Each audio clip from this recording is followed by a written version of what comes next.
Hi, everybody, and welcome to another episode of Limitless Wombman Podcast. I'm Gina, the Natural Holistic Mystic. I'm a transformational coach, certified facilitator of women's circles, workshop leader, creator of retreats, and a keynote speaker dedicated to all aspects of women empowerment.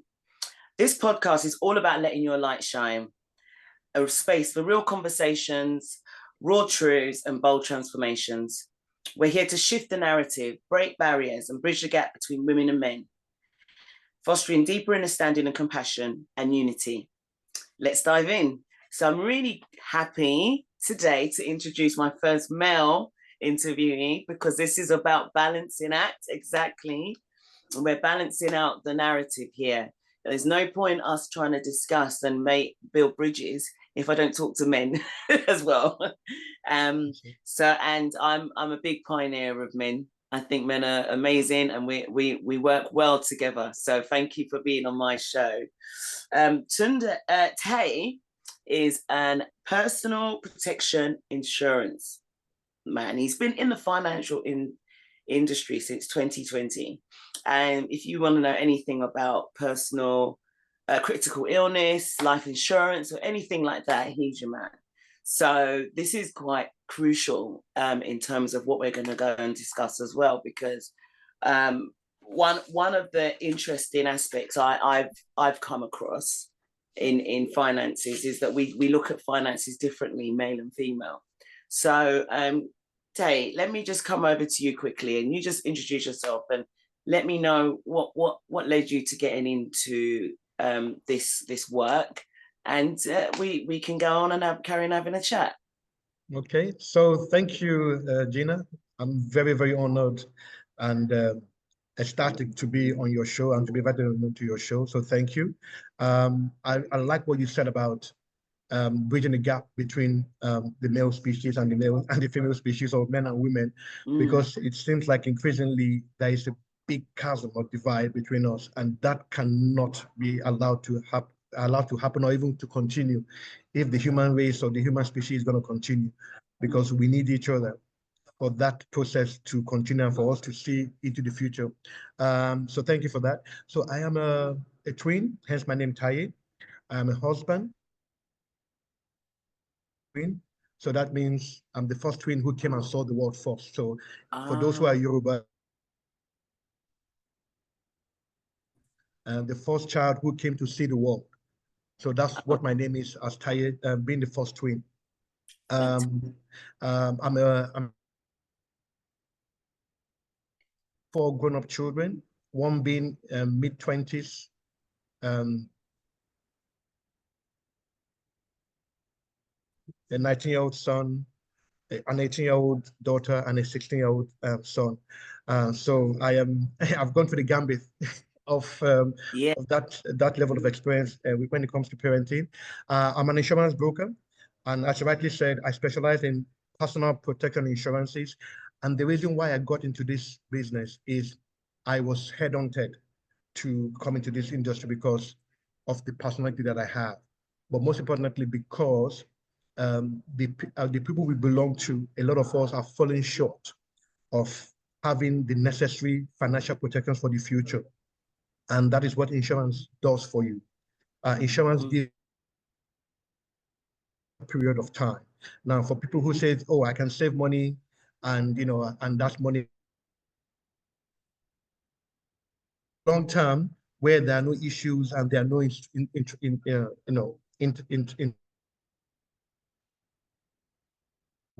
but if something happens suddenly, would that saving give you that large? And that's where the insurance protection comes in. So I've been doing that for the past 5 years. A lot of us don't take our finances, especially generational and future, as we do for you. Absolutely, and you, we're both in the Black Parents Venting Room, where yes. I'm sure we will broach this subject, because as parents as well, we really need to think about generations coming after us, not just while we're here. So yes. This is a very important topic. And yeah, I think a lot of us, we just live for the moment. We think that, you know, we're going to be fine while we're feeling fit and healthy, but we don't know what's coming around the corner. So these are very important things to do. So when you talk about your journey into doing this, and just in general in life, can you tell me about a pivotal moment in your life that led you to embrace your potential? What was it that made you think, right, I'm going to go for this? This is something that's very important to me. Or what was it, or a challenge that you faced as a man, you know, trying to maybe speak to women to get them to get insurance and stuff like that? You know, is there a difference between speaking to a man and speaking to a woman? Are men more likely to have these things in place? Are women depending? This is going to sound a bit old-fashioned, but are women depending on their partners to have everything sorted, or are they going independently? And even if you're married, there's a lot of questions here, so pick any of them. I don't mind, but just to give you some scope. Even if you're married, is it still wise to have two separate ones? Do you get what I mean? Okay, so the first question you asked, A, the fear of failure, B, the fear of missing out, brought to me business opportunities or interest that they felt I was suited for. Recently, I said, nah, it wasn't for me. But like I said, I was head-on-head, and somebody said to me, look, doing before, which was being a medical representative. And the person saw the way I was doing the job. And when he left that industry to join the insurance industry, all of the sort of qualities that was needed to become an insurance broker, he felt I brought it to me because I had missed other opportunities before that I didn't take on because of fear or because of I've got to give this a shot. And when I got in there and I saw the amount it can or it could and it will do, I said, this is the place I'm supposed to be, because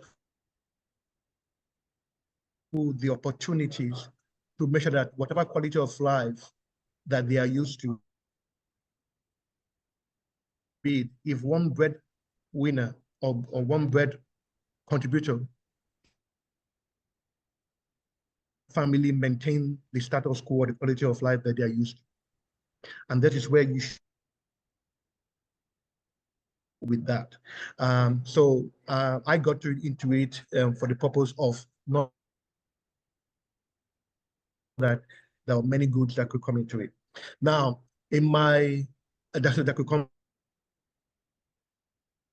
I find both the male and female partners are complacent. It's either the man has it and the woman doesn't have it, or the woman. But what I've also found that is they tend to affect each other. To a man now about insurance and sell him the benefit of that. And he talks about it and say, you know what, I talked to my wife said, you know what, we don't need it. And she said, you know what, I like what you're saying, but let me talk to my husband about it. And she comes back and says, I always try and say to them, look, as a couple, if you are couples or if you're married, insurance cover each, because it is very, very unfair that partner doesn't have it. So a scenario right now, if I have it and my partner doesn't have it, so that means I do not have any financial assurance or security coming from her. Yeah. Having to find something else to compensate for where she has.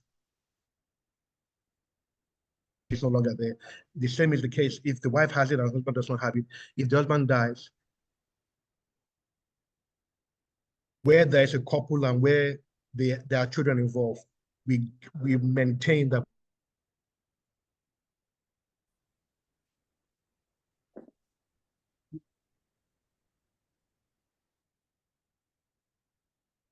I've lost you for a minute there. Oh, there you are. Can you see me? I can see. Okay, good. Yeah, I thought I'd lost you for a minute there because it seemed to freeze. I'm sorry, I'm having some technical issues today, so I hope it doesn't. Okay. But I can hear everything you're saying. That's very interesting because I've always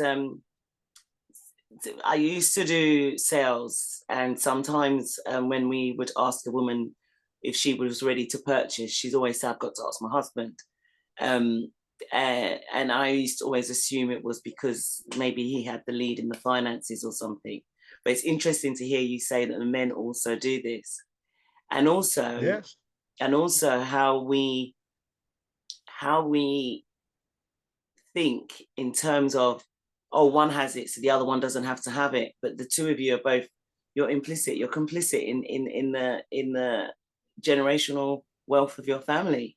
So it stands to reason that both parents should have it.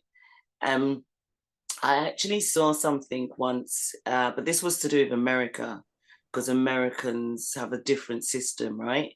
And They do. and they were saying that someone was saying that if more Black Americans got insurance, they wouldn't be so readily shot by the police, because it would the amount of insurance that would have to keep on being paid out would cause them to change policy around how kind of light-handed they are with guns.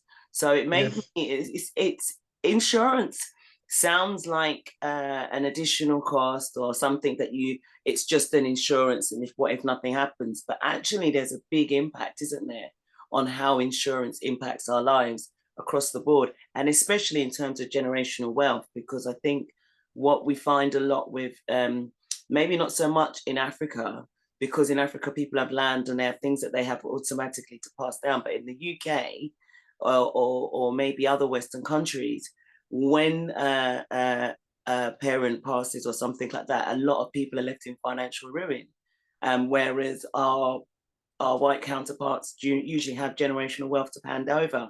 And this is where we kind of come unstuck. So insurance is a very big subject in terms of, I would say, bridging the gap with us as men and women. You know, this is a language that we can speak in unity, I would say.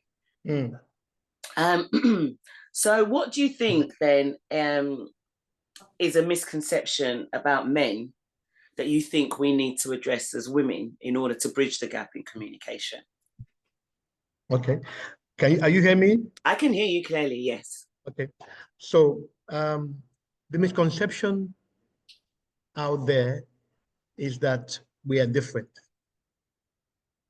but we are not. We are not. And increasingly, I've been understanding that men have feminine energy just like women have masculine energy. It just depends on how much of those energies you have and that you bring it into the relationship. And we all have the same needs, just presented or needed in a different way. You know, just like women want to be valued, men want to be appreciated. The words are kind of the same, but appreciation and value, it depends on how you're looking at it, but it's the same thing.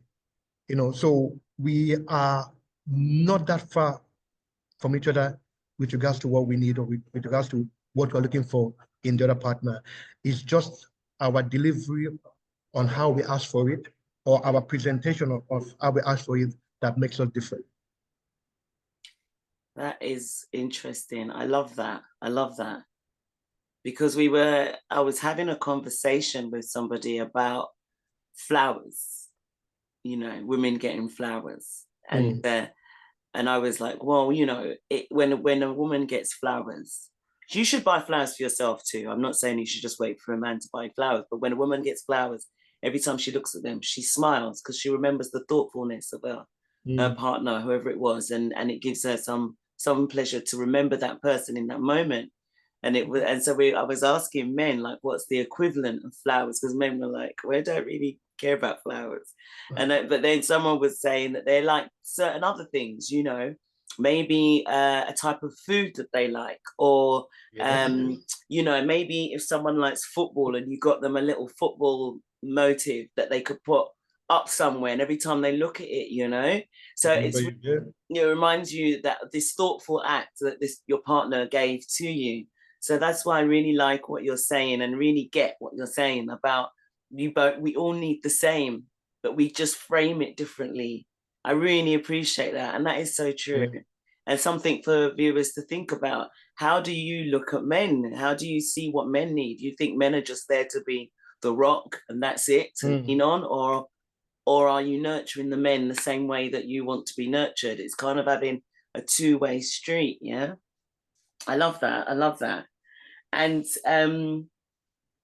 so what kind of limiting beliefs or societal expectations have you had to break through to be where you are today? Oof, you've got me on that one. The fact that I have to show up all the time. That is a concept or a mentality that I'm having to walk through. And I'm learning increasingly that if I cannot show up for myself, or if I'm not good, I cannot be good for somebody else. Yeah. It's like when you're on the plane and they tell you about the gas mask. Yeah. They put your own on first before you go on about helping somebody else out, so themselves out. Because as men, or even as parents, at times we are the main breadwinner, or we are the main dependent, the main dependee, if the word makes sense. Yes. Once we are not good, then it means everybody else around us may not necessarily be good because we are not good. So that is a limiting belief or a new information that I have come to understand, that I can afford to be wrong sometimes. I can afford to have, me, my own me time. I love that. I can afford to do that, and even if it feels selfish, it means in the long term, because I am good, everybody else is good. Fantastic. And would you say then that as a man, developing that has been a bit harder because you felt like you've had to be the strong one? Or is that something that you've so it's been a learned behavior for you? Or were you raised in a way that made you think you just had to stay strong? So, like I've always said, and I've said it before and I'll say it again, parenting is not something that you are taught. You learn and gauge from people around you or people before you. Yes. So if you saw your father, who is the one who is always bringing in the bacon, who's always the one who is the rock or the strength, then you think as a man, you are supposed to be like that. And which is why, to a point, I envy the Gen Zers and the Gen Alphas, because they are not really confined to the supposed or the proposed gender aspirations or restrictions. Oh, you're the man, you're supposed to be, the provider. You're the man, you're supposed to be stoic and strong. They have it different. They have it a bit different to us, though. Some of those restrictions or considerations are still at play, but they are not like rigid as they were for us.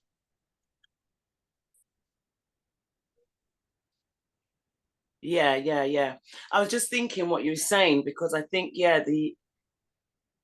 the newer generations are very open, aren't they, to the fluidness of all of that. Yes. And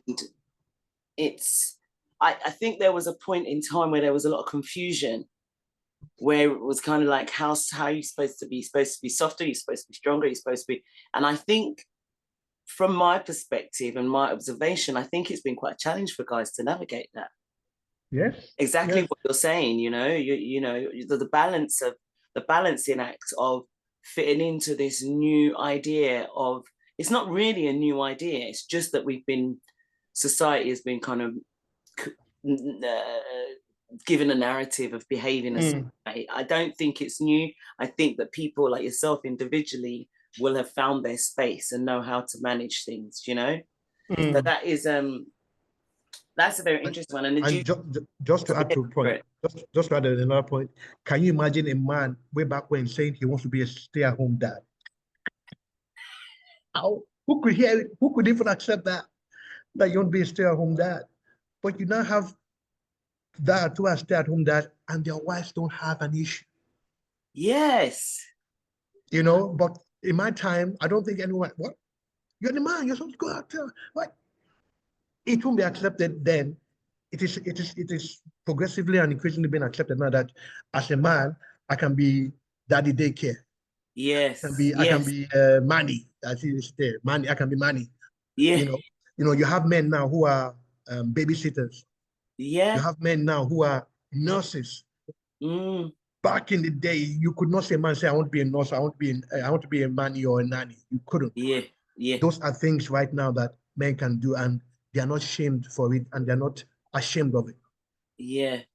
I love to hear you talking like this, because this is the reason why I want to change the narrative is because there is not enough voices like you out there. The way that the media, the social media kind of portrays men, or the battle of the sexes, you don't get to hear that there are men out there that do not think the way that social media is making out, you know? And I meet men like yourself and I'm like, listen, there are very good, very well balanced people. We all have our ups and downs and our issues, but at the end of the day, not all men hate women, or not all women hate men, which is why I like this communication between you and I, because it's just that's a stretch, and that's an extrapolation though. That's it's a stretch to say men hate women or women hate men. Yes, you have outliers in everything. Yeah, but in the main, and that's what we should focus on, not the fringes. In the main, we all love and respect each other. Yeah, you do have some men who are women haters and some women who are men haters, but in the main, which is where we should be focusing on, that's not the case. And that's beautiful. That is just like melody in my ears listening to you talk, because that is the point I'm trying to make with this podcast, is that in the main, we actually do get on. We just need to hear more from, sometimes people who scream the loudest could be the smallest margin, but because they make the most noise, they get the most attention, Yes. And it looks like it's a whole load of people, and I speak to women and they go, no, because I keep hearing this and I'll ask them, where do you actually hear it? And if you look at it, it's just social media, the press, this, that, and the other. But in your own personal life, do you really hear that many? Do you really hear those stories? No. As you said, they're outliers. They're just the people on the edges, people that have had terrible experiences and not recovered from them, or whatever their reasons are. I don't want to invalidate their feelings, but nor do I want to amplify them as if it's the voice of all, I love this. I'm so happy that you came on. I'm still excited, even though we're halfway through. So, I love, this is about this podcast is also about shining your light, and I'd love to know what shining your light, letting your light shine, means to you, and how do you do that in your life? Shining my light, again, if I have to be really honest, is being able to be present for those who need me.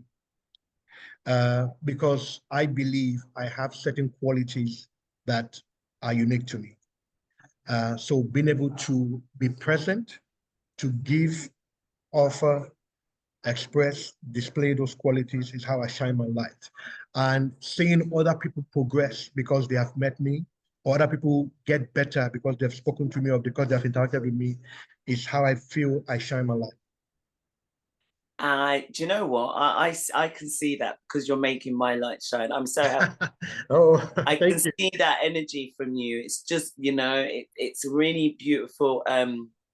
There's an aura about you that feels very calming and makes it clear that you're very in contact. And I love that when you spoke about the feminine and masculine energies, because we don't hear many men talk about that.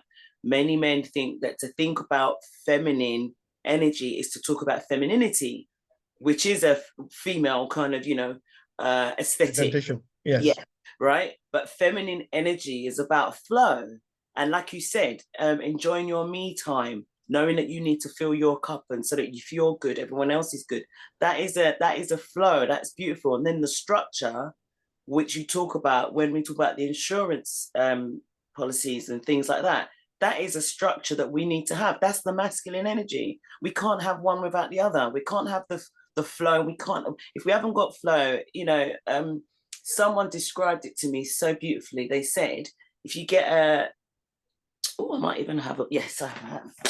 So if this is a small bottle of water, but see this bottle of water, you'd say the container is the masculine, but inside is the feminine, and it flows. But you can't hold that feminine without the structure of the masculine. Voila. And the masculine needs the flow of energy inside it to keep it balanced. So we just have to start having these conversations and keep having these conversations so that we can let men allow themselves to feel into that.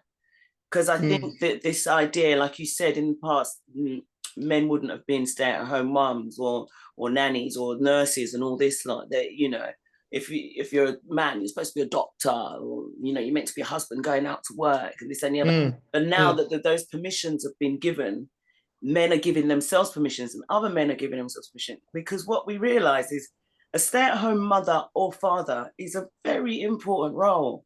No doubt. A very important role. Raising children is a two-person job, I should say. Yeah, well corrected. Two-person job, no doubt. Yes. Yeah. So I'm really appreciating that. So was you going to say something about the flow of the being just before? I think I cut you by accident there. Yeah, that's having a feminine energy doesn't make you effeminate, because that's what some people hear when they say, oh, dig into your feminine side. And digging into your feminine side means bringing up and out your nurturing side as men, which is why sometimes they say men can sometimes be better parents than the mother. Sometimes men can be better cooks than the woman, because once we dig into our feminine side, we're able to do those things well. And conversely, when women dig into their masculine side, the organization, the structure, the balance, if a woman digs into her masculine side and brings it out, it's bliss. So having both essence able to manifest and collaborate and cooperate is hugely and highly, essentially needed. 100%. You just music to my ears.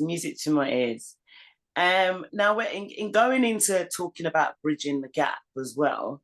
I was wondering, what role do you think compassion and empathy play in bridging the gap? Huge. What's that saying? It's only when you step into somebody's shoes, you know how the shoe is tight or loose. Because the Yorubas have a saying that all the lizards we see lying on their stomachs, we do not know the one that has the bellyache. So you cannot just judge everything and everyone as you see them. You need to get to know them. You need to understand their experiences. You need to understand where they've come from. Be able to get a sum total of who or what they are. Absolutely. And then how do you think women can better support men or each other, I should say, in their personal growth and understanding? Okay, not to sound old-fashioned, if you are a traditional woman, then let a man who is traditional be traditional. A lot of the discourse has been taken over by definitions. Toxic masculinity. Is that toxic femininity? Can we call feminism toxic femininity? So I would say if you're a traditional woman, then allow a traditional man to be a traditional woman. Now, if you're a modern woman, then you need to let a man be a modern man, i.e., both of you have the same allowance. But you cannot say, I'm a modern woman, but I want a man to be traditional, because it's going to clash. And you cannot say, I'm a traditional man, but I want to, you cannot say I'm a modern man, but I want a traditional woman. It's going to clash. So you need to be in vibration and in synchronization with whomever it is you're dealing with. Yeah. And that's going to be what I'm going to say about that. You just, you just need to be who you, So you need to show up you need to show up and give how you want to be treated. 100%, 100%. I hear a lot of talk about this, and it's like you say, either women going, there are no men out there, they don't do this, they don't, and again, we're talking about margins of people here, but as you said, you're a modern woman, but you want you so I saw this funny little meme, and it said it was a woman and she was doing something, and she was like, I'm an independent woman, I don't need nobody to do nothing for me because I do this and the other. And then it clipped to her husband, and he was like, yeah, I'm nobody. I fixed the car. My name's nobody. Nobody fixes the car. Nobody does this. Nobody does that. And he said, but they were a couple, and they were making a joke of it. Do you get what I mean?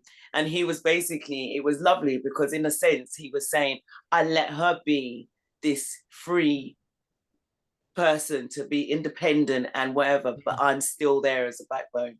It doesn't mean to say that we can't have these roles and still support each other, as you said.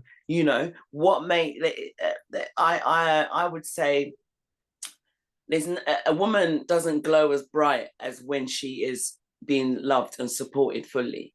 And that you can tell. It's just like with children, you can tell the children that got the love because they shine, right? But with women, you can tell when she's in a safe relationship and she feels held. And a man, you can tell when he's in a loving relationship with his partner and he feels supported and held. And people see on the outside and make a judgment. But what they don't know is the groundwork that couple's in to be who they are and to allow each other to live as they live, As that saying goes, no man is an island, or no person is an island. And I always say sometimes to my partner, if you're not willing to sacrifice for somebody else, or if I'm not willing to sacrifice for you, or if I'm willing to have my way all the time, then we should be by ourselves. Yes. Because that's the only way that you're not going to step on anybody's toes. But if you step on somebody's toes, you need that grace and you need that level of awareness to appreciate that sometimes how you show up can be, what's that? So if somebody who you love and respect says to you, look, Gina, how you spoke to me then, or how you approached me then, I didn't like it. Then you must be able to say, you know what? I love this man enough to see how he has seen me and how I've presented myself so that I don't do that again. Because that's the only way we can get on, because we cannot always get it right. But when somebody tells you what you said, how you did this, when you did that, hurt me, then if you love that person enough, you mustn't repeat it again. 100%. And this is why I've recently been talking about radical humility. And radical humility is basically, it's not saying that it's not making humbleness into something where you're stepped on. It's talking about having the humility to be wrong. And you said this a few times while we've been talking, and I really, really admire that in your thought process, that you have to be able to see that sometimes you are wrong, and it's okay. You might feel a bit upset. You might feel a bit embarrassed because actually maybe you made the mistake. But in order for a relationship to thrive and to grow, someone has to know, you must know as well, because when you're close to each other, you must know if you've maybe gone a bit too far, or if you've said something that's upset. And if your partner comes to you and says, this has upset me, to not be defensive, but just to hear. And this is the thing I think a lot of us don't realize we are doing. We hear something that may be because the partner is expressing something negative, we hear it as an attack instead of listening to the words that are being said. Instead of thinking they've come to attack me, it's the words that were said. And what does that mean? And then you just pause and just maybe say, well, that was not my intention, but explain to me how that made you feel, or whatever it is. I don't know. Every couple has their way of dealing with things. So having radical humility in terms of relationships, I think is very, very important, and taking radical responsibility, which is when you take responsibility for your actions and know that maybe when you said something, you were very angry, because that could be something as well. When you're emotional, you're angry, you say something in a way, and then you think to yourself, actually, that's not really how I meant it. I was just, to be able to feel safe. I hear a lot about women saying that they want to be safe, feel safe. Do you think this is the same for men?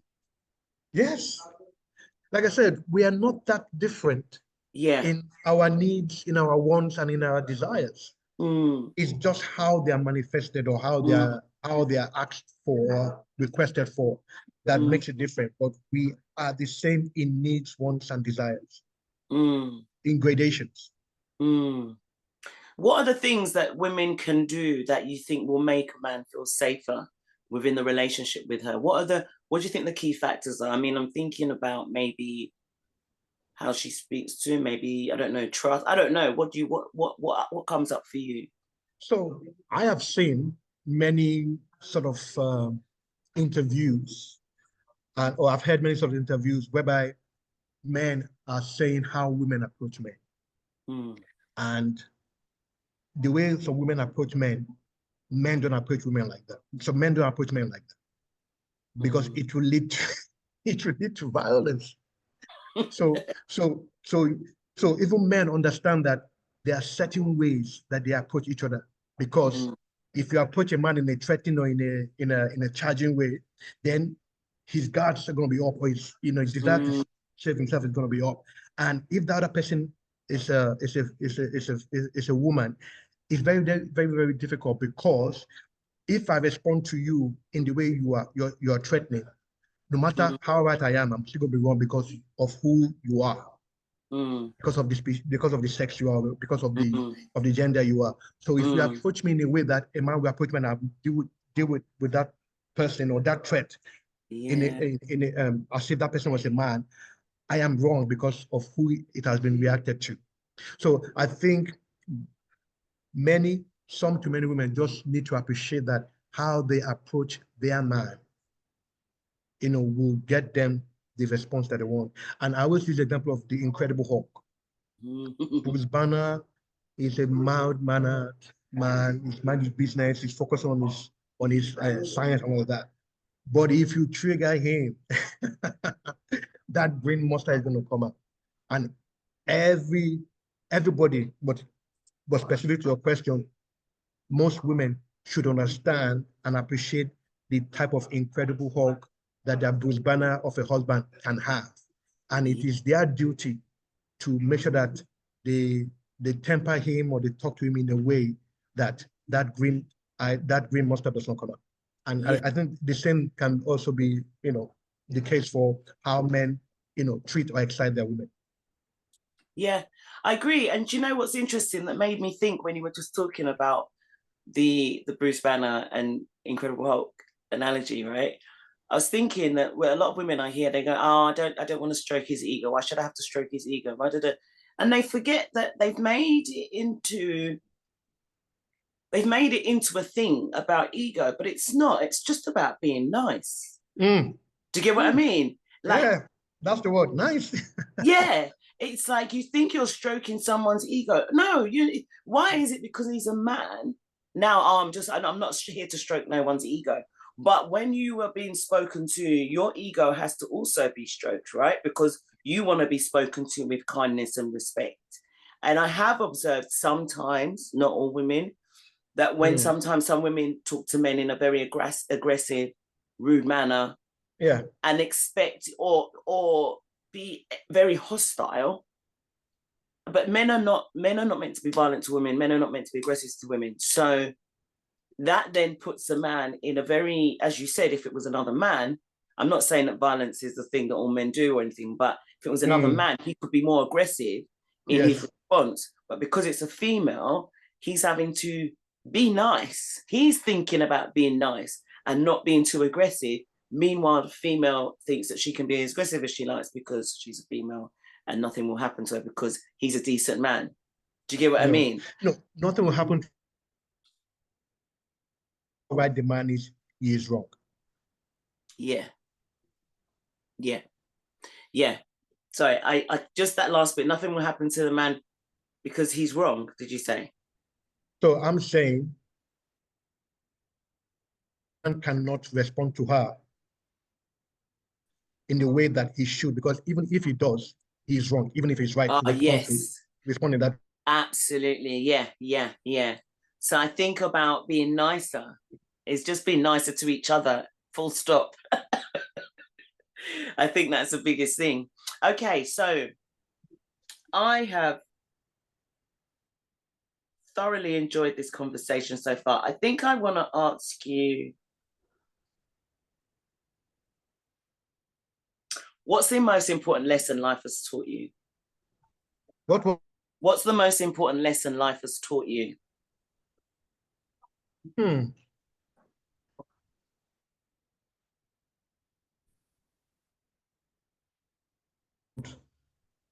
I've always grown up that if I'm good, if I'm kind, if I'm that that is one lesson I've learned, that's not always the case. If you're good and if you're kind, then sorry? You froze again there for a minute. I don't know. I think it is my end. I'm sorry about that. So what and consider it that I'm going to get the same. Yes. Put out what you want to receive. 100%. That's not necessarily the case, but it does not mean you have to stop being nice, good. Yeah. The lesson or the strength that I'm hoping to have, nice and considerate, even though it may not come back my way. Yes, that's very, very, very powerful. Yeah, because you shouldn't really, you don't know where it's going to come from anyway. Yes. So that leads me to finding out what your favorite and most inspiring quote that you'd like to share with our audience. My favorite. Or it could be a proverb, it doesn't matter. The future is not promised, but the future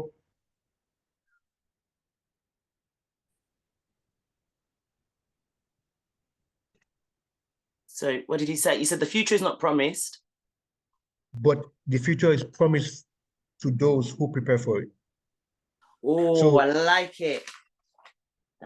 So you cannot say because tomorrow is not going to come, because like I said, tomorrow is never promised. My life today, because I'm not sure tomorrow is going to come. But if I love that. To prepare for it or to receive it. So that is one quote I've held. Because I remember when 2000 was happening, a lot of people said, "Oh, silly things," and 2000 came, and the world was still here. Yeah, that's so true. And can you, as we wrap up, is there anything you want to share about what you do?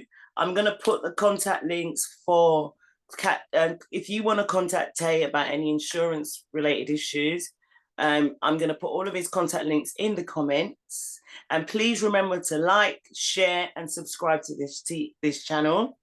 But Taye, is there anything that you want to share with the listeners about what you do, or if you've got any special offers or anything like that about what you do? So for you, I will give all your listeners who contact me, I will give them a 10% discount for my consultations, and make sure that I get insurance protection for them. Also, that don't understand. Now, a lot of people think life insurance to those who are left behind. So if I, as a man, I have life insurance, then we get something if that happens. But what happens if I'm from working? There are insurances that you can do to safeguard those for you. So critical illness, income protection insurance. Those are insurances that are, where possible, have all three. Where possible, income protection if you're self-employed or if your employers don't have a long enough sick pay for you, and in the event that they are the ones who have the critical illness. So for those podcast, if they mention or contact me, they just mention that the podcast, and I will give them a good deal. Oh, fantastic. That's really generous of you. Thank you so much. So preferably they should reach me. Hold on. Preferably they should reach me either via email or WhatsApp, or my Calendly link, which is also. Yeah, those will all be put in the comments below with this. So email, WhatsApp, or Calendly. Fantastic. I'll put all of that for everybody listening. Make sure you get onto Taye and get a good insurance deal. He's a good person coming from a good safe space. So you know you'll be in good hands, you know. Yes, no doubt. Be in good hands. So thanks so much, Taye. I really appreciate you coming on. And I look Thank you. I really appreciate you for having me on. I look forward to joining you in the Black Parents Forum. Yeah. You take care. Thank you.